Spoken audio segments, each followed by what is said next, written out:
Hello, and welcome back to yet another episode of the Building HVAC Science Podcast.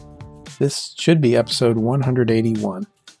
That's pretty impressive even to me that we've kept doing it this long, but I'm so glad to have my co-host Eric Kaiser helping me with guests, with the dialogue, with the conversation, and our support team, Michael Farah and Billy Spohn at TrueTech, and Juan Pablo Perez, all the people that really help bring this all together. So kudos, thank you to the team that brings this out. This isn't just my thing, it's a team to make this work. Well, in this episode, Eric Kaiser and I talk about our recent experiences at some industry events, mainly about the Westford Symposium on Building Science, also known as Building Science Summer Camp. If you heard a little bit about that before, or if you haven't heard about it, been introduced to it, listen into this episode. There's also a link in the show notes to this year's summer camp slides. We talk about a couple interesting presentations that we saw, the social aspects of the event. It's really mind-expanding. It's very comforting for me to know there's so many smart people out there trying to solve the problems of the built environment and willing to share their solutions, their trials, their tribulations, their experiments. So let's get into a little bit of this conversation with Eric and I, from drawings to durability, inside the minds of building science experts. Hey everybody, Eric and Bill back at it again. Eric Kaiser there remotely across from me, and myself, I'm present with myself. Morning, Bill. Good morning, Eric. Afternoon, evening, good night, something. For our listeners, who knows when they're listening? They could be driving down the road at 60 miles an hour right now listening to us. Yeah, so let's not say anything really, watch out, upsetting. Oh, we can talk really low and slow. No. I'm going to put someone to sleep if they're driving. Yeah, we don't want to put anybody to sleep here. Let's not do that. Our topic today, Eric, as usual, has been doing a lot of traveling around, engaging with the industry, which is his main role here at TrueTech. Really interesting role, I think. Hopefully, he thinks that too. It keeps me busy and it keeps my brain engaged. So, two very important things. He and I took a trip together to something called the Westford Symposium 26, which is also colloquially called the Building Science Summer Camp. It is. And it's a lot of fun. 26 means it's in the 26th year. There's a company called Building Science Corporation. That's Betsy Pettit and Joe Stiebrick in Massachusetts, who built a business, construction, engineering, forensics, a lot of stuff. And they've invited a lot of people into their backyard, growing and growing numbers, I think, this year. I think they're capped around 500 people. I did not get an official count on that, but I would say that's probably about right because they're kind of limited to space on that conference center. You need an invitation. People can pretty easily actually get invitations, but when it fills up, and that's it because there's a limited amount of space. But I was lucky enough to get an invitation. I think first one back in 2016. Eric and Rachel, his wife, got an invitation last year and attended last year. So we're going to give an update of this year and just go through what we saw and heard there. And in as much it's technical, but it's also very social and it's also very international. And that's like the first presentation there. And I have a list of the presentations I brought up was from Hartwig Kunzel, who's from Germany. Is that correct? I believe so, yes. And he went through the whole history of testing that's been done in Germany on housing projects. It looks here like it started in 1951 and how they've gone through and really continue to understand different construction materials, flat roofs, stucco, indoor air comfort, thermal flows, retrofitting, alternative housing, just a ton of stuff. So this is not like a super HVAC type, but it's really a lot about building science and a lot about commercial buildings too. What's your take on that? There was a wide mix there. I think there is more of a focus on commercial buildings and larger houses because that's where a lot of the people that attend here are going to be architects and engineers. There is a HVAC contingent as well as a lot of building testers.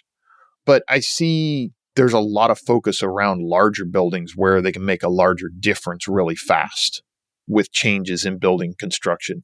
And let's face it, when you build a large building wrong, when things go bad with that, they go bad really fast and they go bad for a large number of people. That's it. I think it's the people aspect, displacing people, causing damage, property damage. But there is a lot of research that's been done and things that have been done there for smaller houses, single family houses, or just typical multifamily housing that we see around the US as well. So there's a lot of different aspects to that. But Hartwig was from, I believe, the Fraunhofer Institute in Germany, and talked about even I believe it was his father that started a lot of the stuff. Yeah. If I remember the conversation correctly. That was a really neat presentation. Really interesting thing to kick things off, like very much historical, generational, and just how buildings and materials and buildings work. Just incredible knowledge conveyed there. What was one of your presentations that intrigued you the most? I think the Steve Baczek, the graphic language of drawings, was one that really interested me because I like the way that he talked about communicating to people. And Steve's an architect. If you're not familiar with him, he does a lot on the Build show with Matt Reisinger. He's a big time contributor there, but he's an architect first and foremost. So he does a lot. I talked to him briefly. He does a lot of new homes, a lot of really nice new houses. And he wants to make sure that when he puts out a set of drawings to the contractor that's going to be working on the job, that there's an accurate picture of what he wants done as the architect and how he wants things done as the architect to that structure as it's built. And I think that was, to me, that was really important. And it's a thing that I've seen looking at some drawings over the years and details. I've seen that missed quite a bit, because if you're not communicating what you want done, you're leaving it up to the person that's doing it to decide how to do it. And maybe they're going to do a really good job, but maybe you wanted it done a specific way for a specific reason. And Steve talked about a lot of the little details that he puts on there, like the way you seal a window in or the way you flash a certain thing. And as he put it, like, you have to put the really hard details on there because those are the ones that will cause the problems first if they're not done in a very specific way. And I like some of the catchphrases he used. Every line on a drawing has a reason. The other one was taking himself into the perspective of the person who sees the drawings for the first time. It's like you've seen these drawings for months as a designer, architect. Now you're passing along to somebody. They'll see them for the first time. Are they going to understand what you're trying to communicate? It's very telling to look at a drawing for the first time and not understand what they're trying to communicate. And that one really, really resonated with me, because as someone that communicates a lot for a living through spoken words or through graphics, that's something we have to do. What is the person that's going to look at this for the first time going to understand from it? One of the little stories he told, he went to a construction site, if I'm recalling correctly, and he stood there by the fence of the construction site looking at things, and they said, "Are you here to deliver materials?" It's like, "No." "Well, who are you then?" "I'm the architect." I'm like, "What? We don't see architects at job sites." So he was the recognizable, functional, executable details. It's like knowing how these things go together. So hats off to Steve for his approach.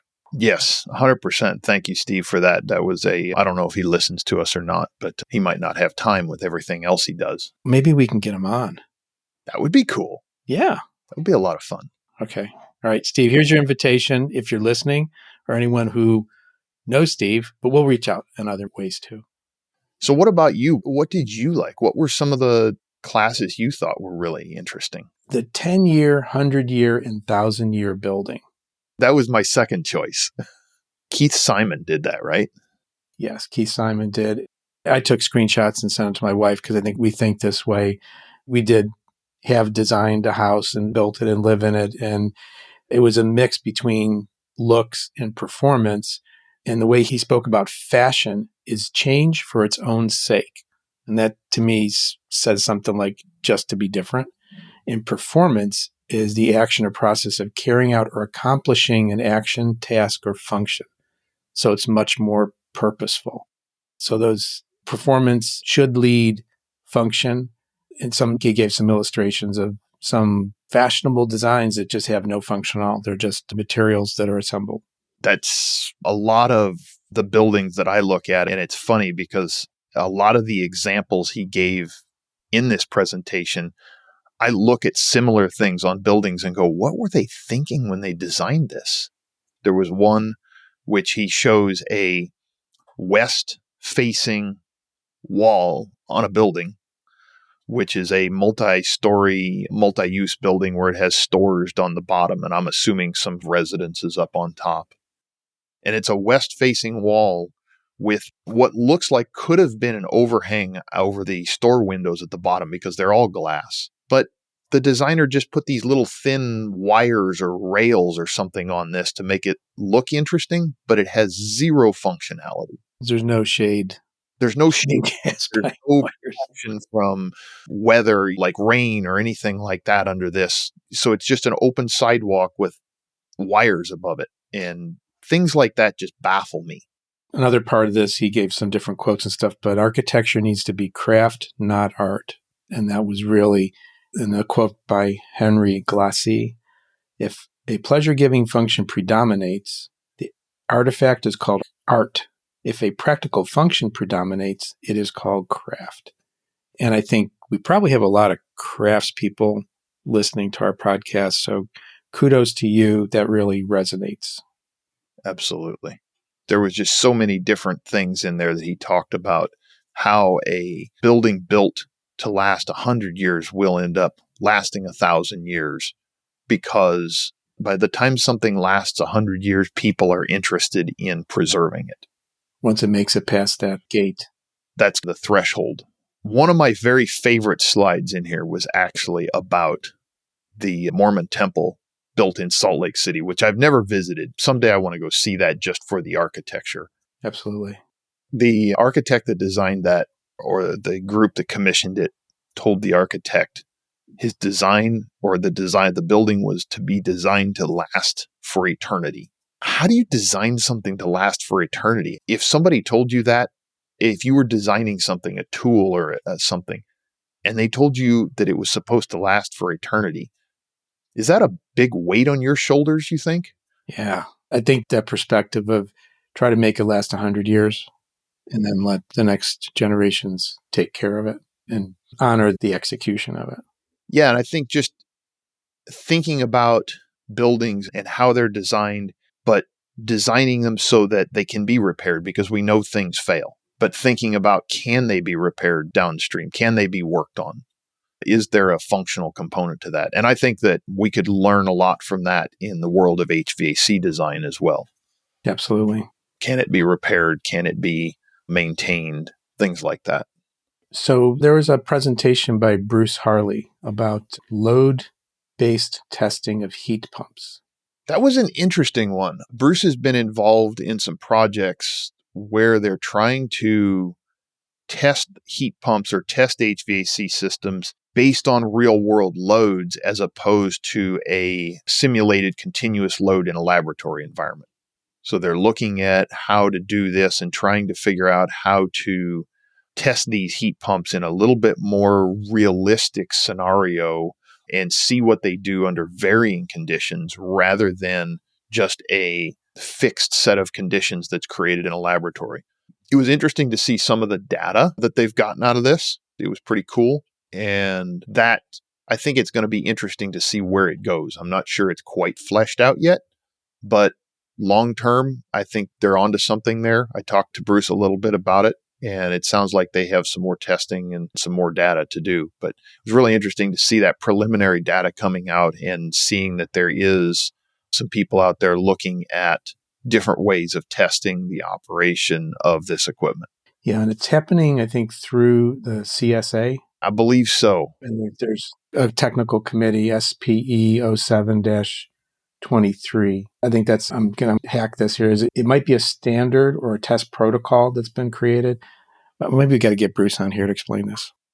That might be a good idea. Yeah. He obviously knows a lot more about it than either one of us. Tons and tons of data, but just really trying to make things work more like the real world, the testing to be more coincident with what happens in the real world. And I think that data coming out of that testing would be a lot more useful for applications, is my thought process. If we get real world test data that is then published on this equipment as a designer or as a specifier of equipment gives me a lot better picture of what's going to happen when I put that into a real house. Yes. And we even saw a presentation about someone, it's called the passive, what was it again? Not being passive about passive house. And it was an architect that built passive house apartments onto their offices, as I recall. Yes, Tessa Bradley from, let's see, what was that called? Artisans Group? Yes. And Artisans Group Architecture and Planning. Very cool thing that they did. It was really interesting to see and learn about that whole process that they had to go through, the design process, the permitting process, what all has to happen to go into a project like that. There were things in there I knew about, but hadn't really thought about how much work has to go into making all that happen, to laying out those plans, not only for the structures, but then you have to talk about site plans. And she talked about they were limited to the size of it by the amount of parking spaces they had, I believe. Yep, exactly. So the parcel size and the amount of parking spaces, they're limited to the size of their building, because what they did was built multi-use business space down below and then a couple stories of residential spaces above. And it was nice to see somebody considering all those aspects and then laying them out there for more people to learn about. Yeah, it really walked us through the concepts of small commercial and trying to make it successful, but also trying to stretch the boundaries and move into passive house architecture. Right. And there was also some other things in there that she showed about how to go about financing and getting those things done, which I think is something that a lot of people miss as well. It's not something you can just flip and go overnight.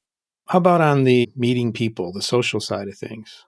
There's a lot of social aspects to this event, and that's probably some of my favorite parts, is getting to talk to different people. Got to have some really good conversations with Ben Knopp of Community Housing Partners. Community Housing Partners. There you go. It's on the tip of my tongue in these things. There's so many things and people out there. Sometimes they just don't roll out. And thank you for rolling that one right off my tongue. About some different calculations that he's been doing and looking at how to calculate loads on houses and size equipment and things like that. That was a really great conversation that I enjoyed. And hopefully some more things will come out of that in the future. But there's a wide breadth of people there to learn from and meet and talk with. Talking with some folks from a power company, I learned more about grounding on structures and doing some more looking into that. Should be some more things forthcoming from that learning as well. Very good. And we also met Drew Cromer from Australia. Yeah, we have an Australian listener I wasn't aware of. Shout out to Drew, who he says he listens to these, so we'll see what happens. Yeah, thanks, Drew. And it was great meeting you and learning about some of the differences that other countries and different building practices and things like that they go through and some of the challenges they have. We'll get him on the podcast too. Yeah, I think we need to have him on. It was interesting. One of the presentations was actually about doing some forensic engineering, actually close to Australia and New Zealand. And there was a lot of talk about different building codes and different things that was inserted into building codes in other countries that was very interesting to me and how they go about things. I also got to meet in person Mark Willey, who is a producer for the Build Show. Yes. I've seen him around, been on a couple of live streams with him, and great to make the connection, meet him in person. It seemed like there were, with Steve, Mark, and I think there are 2 or 3 other people there from the Build Show. So they were there in force this year. Yeah, the Build Show has been expanding over the past few years. Somebody else I got to meet in person there was Ross Trethui from This Old House. And that was great to meet and talk with him in person about some of the things he's doing. There's some upcoming projects that he's done with some other friends of ours from the HVAC community. So keep an eye out for that. I don't want to let cats out of the bag in case I'm not supposed to say anything about that. I'm not sure. Okay. Cats out of the bag or dogs off the leash. Anything like that. Speaking of dogs off the leash, I got one of those in here with me today. We'll segue into an event that you attended, but I did not attend, and you've been there for a couple times. Tell us about Ann Arbor. Yeah, so every year, the UA, or the United Association, has an event that they hold for their member trainers in Ann Arbor, Michigan. I've been attending that since like 2017, 2016, maybe. I don't remember the first year I went to that.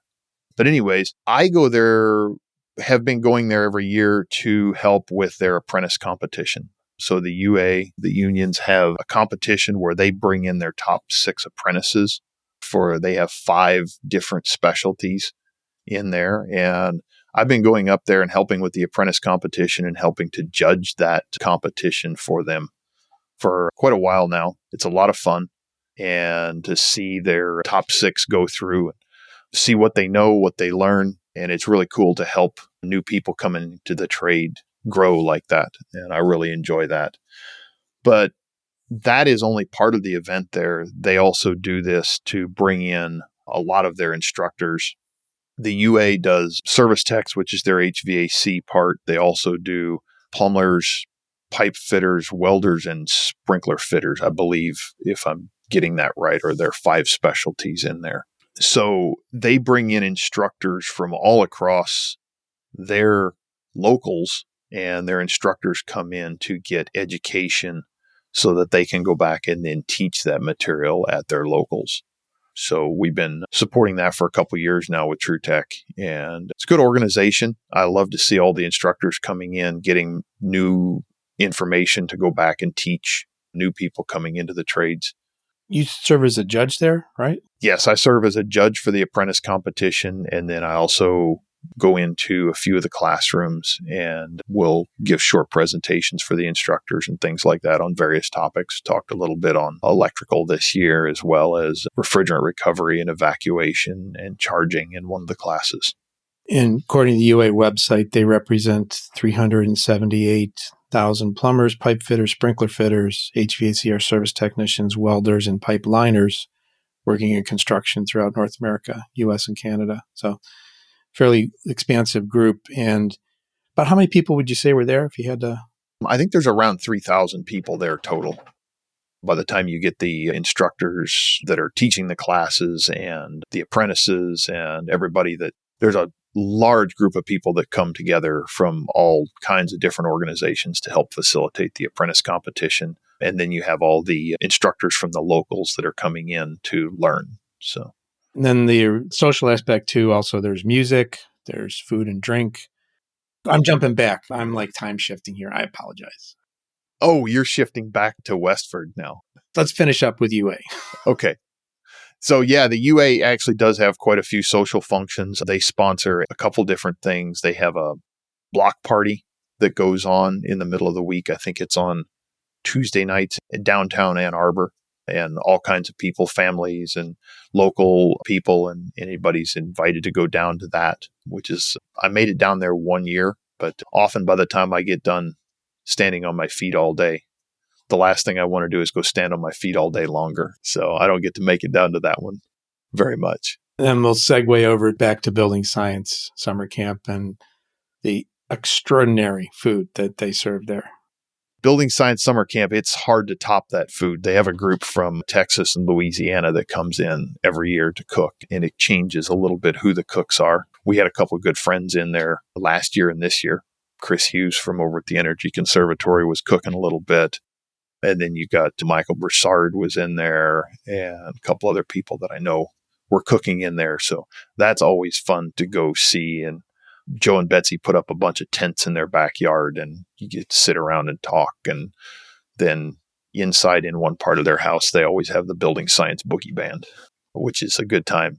Quite a high quality group of people that get together from around the country and sing about building science. People from the industry. They have a YouTube channel too. Yeah, they do. Okay, we'll have to put that in the link. The Building Science Boogie Band. We'll put that link in the show notes for sure. So go check them out because they do all kinds of weird and fun things. Fantastic. Any closing thoughts here? Just wanted to share a little bit with our listeners about what we're doing and how we're engaging and potential for them to get engaged in different ways, and that there's a big, beautiful industry out there, many facets to it. hoping you find your place and your role, and maybe we can help you a little bit along the way too. There's tons of different places and ways to go learn things. And all of these events are really about learning new things and going forward, bettering ourselves, bettering the industry. So pick the one you want to go to and go out there and learn something new. If you can't make it to one of these events, listen to things like this podcast. Listen to the myriad of other podcasts out there. Watch things on the Build Show. Watch things on This Old House. Listen to stuff on the HVAC School podcast or on AC Service Tech or ESCO, or there's just tons of other good stuff out there. Good resources, good places to learn things. Absolutely. We'll wrap this up. Give the listeners their ears back. Pay attention to your driving if you're driving, or if you're working, pay attention to your work. Keep it between the lines and keep all your fingers and toes attached. All right. Thanks, everyone, for listening. And thanks, Eric, for helping me out here. Thanks, Bill.